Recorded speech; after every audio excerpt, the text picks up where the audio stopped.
Welcome everyone who's tuning in right now. This is John Salazar, Associate Dean of Students and Director of Residence Life here at Monmouth College, and I will let Regina introduce herself. Good morning, Regina Johnson, Director of Multicultural Student Services here at our lovely Monmouth College. Yes, and I am not. I'm at the house. Yeah, doing I this think that's whole... both of us this morning. As Right? our Yeah, first real exactly. snow. So for students, staff, faculty, anyone tuning in right now, so welcome. This is going to be more of our time that we, myself, Regina, and Jake McLean, who's no longer here.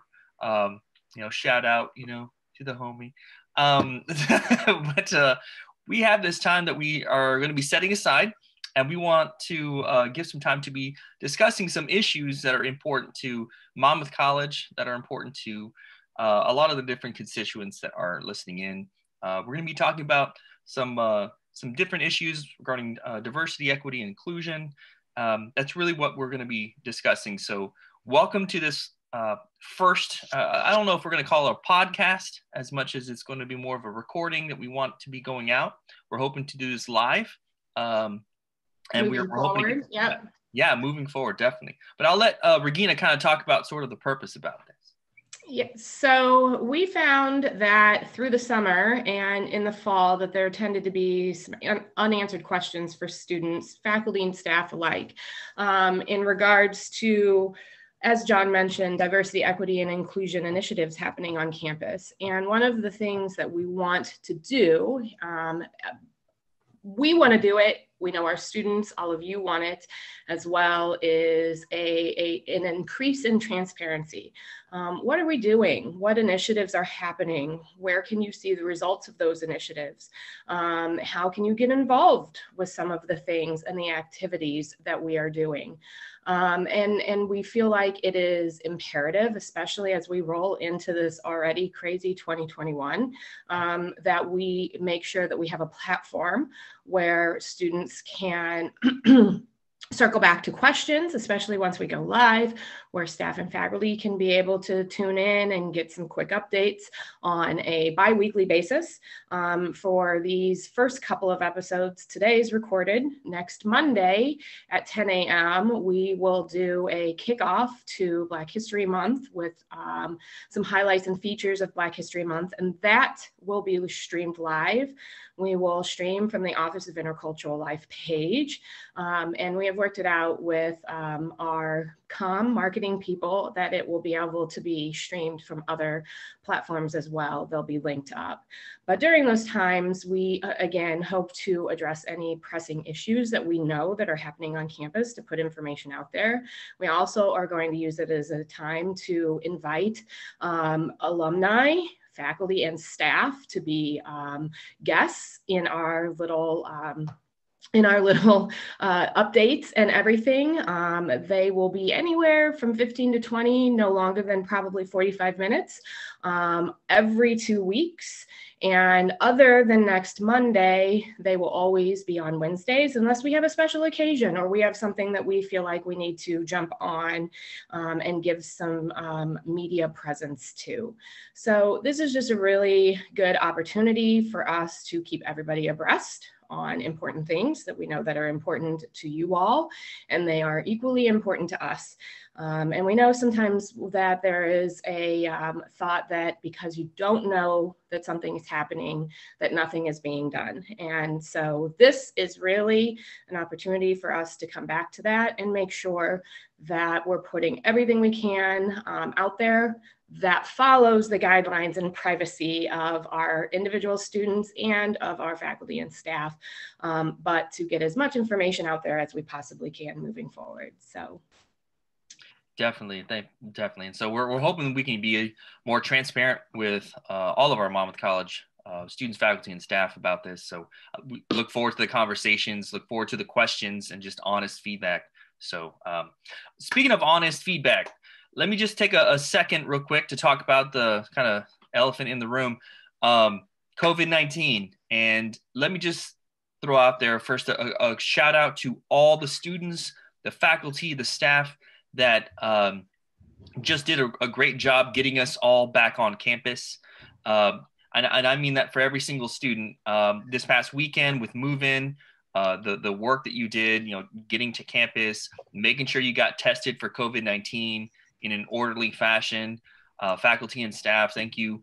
A specific shout out to the fall planning team, now the COVID-19 planning team, I think is what we're calling it. Thank you for all the hard work. And I really want to note the hard work that Professor Joan Wernz and Amy Warrington put into it. Thank you so much. Your hard work has really been great. And thank you for helping keep us safe here on campus.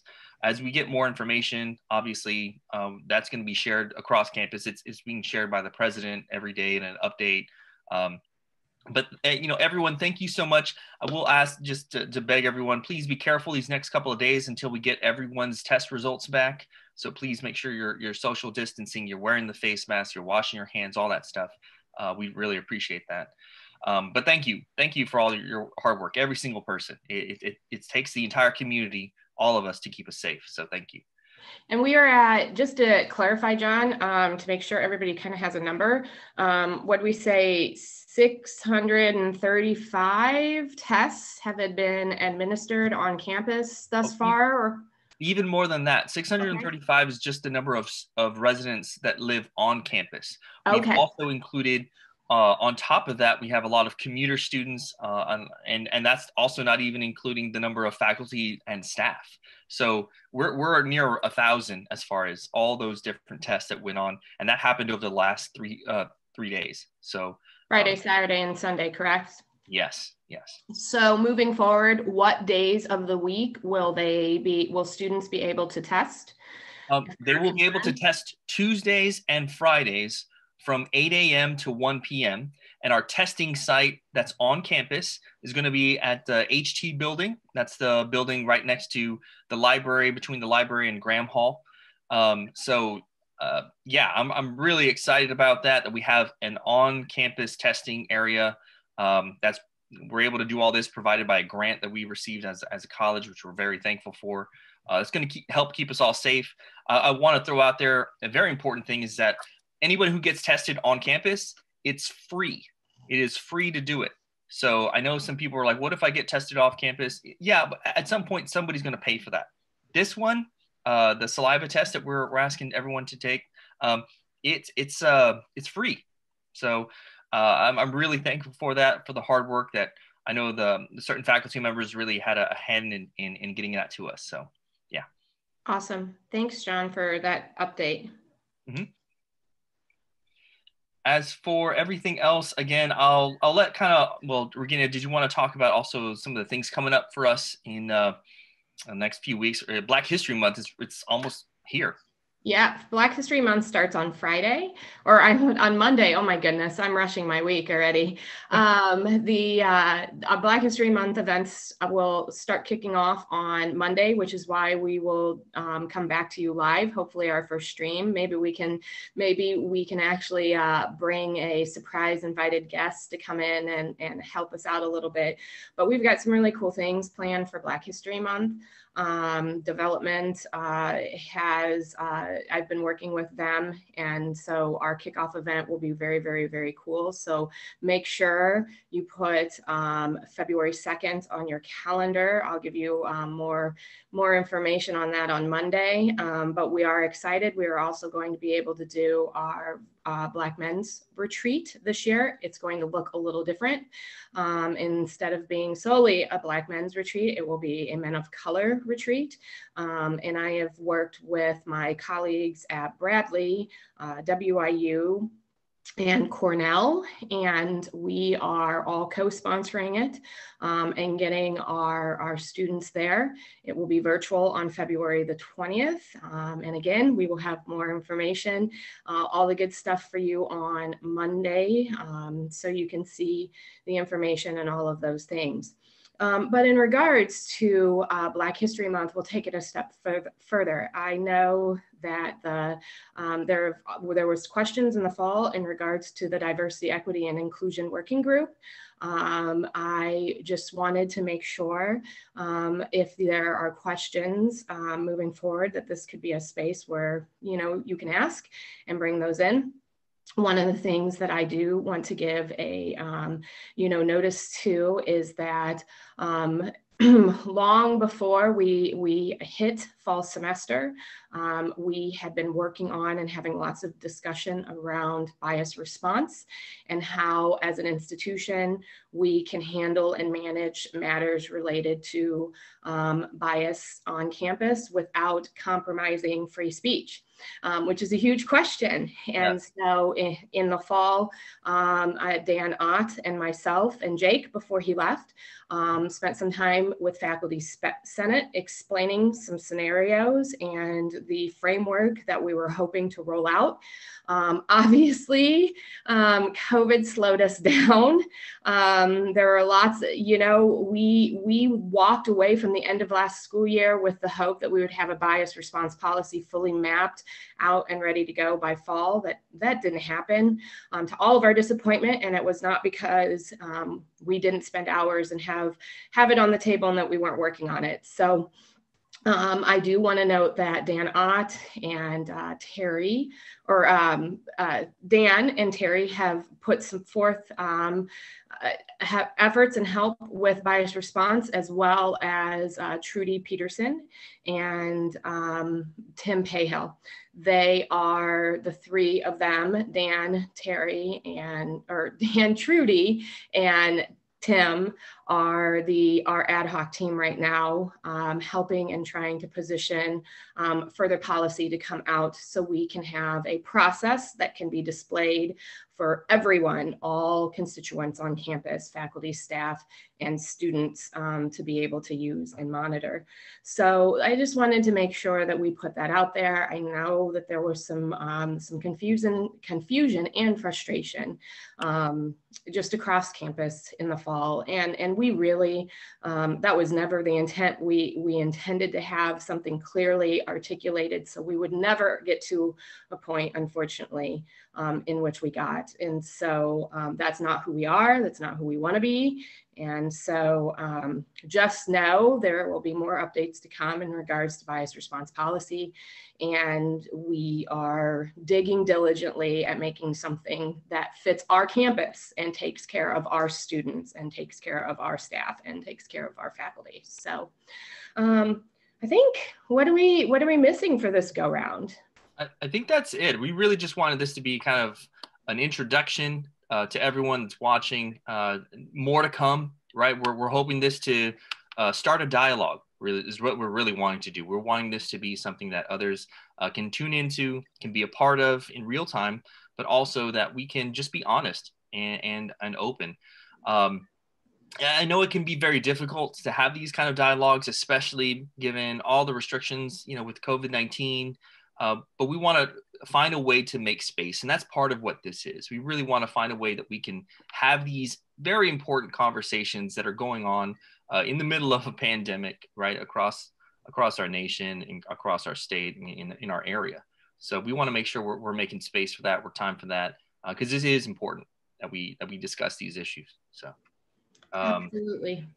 That's all I was really going to go over. I did want to give a quick shout out before we end to Dean Jake McLean. If you are out there, God bless you. I miss him already. For those who don't know, if you haven't heard, if I'm ruining it for you now, Jake has left. He was going to be a part of this group, and he was actually going to be getting us all together. We love, the thought of having him to be a part of this.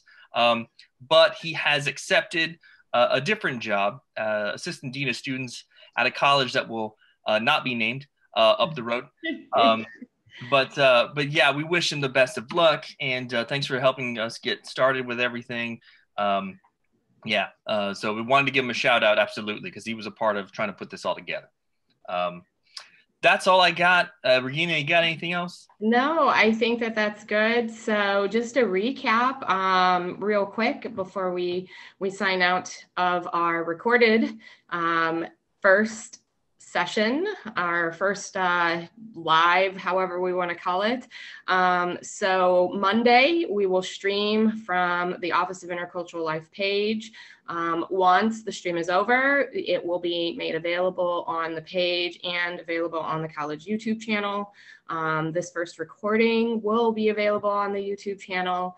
There will be opportunity to ask any questions and send those in via the thread, either live or after the recording is posted. So next Monday on February 1st, which kicks off Black History Month at 10 a.m., John and I will come to you live.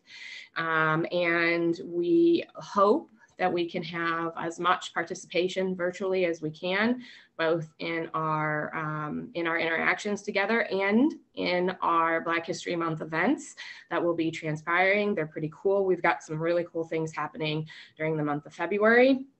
And then moving forward, Wednesdays, every other Wednesday at, I think we decided 9, right? Every other Wednesday at 9 a.m. We will be coming live.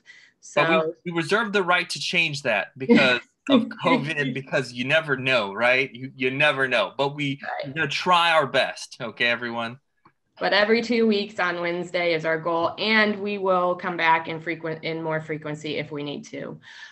So thanks for tuning in with us. Thanks for all the behind the scenes people, and a shout out to Emily Renwick, who is going to help us get this up and going for the first time. And signing out, we'll see you all on Monday. Bye. There.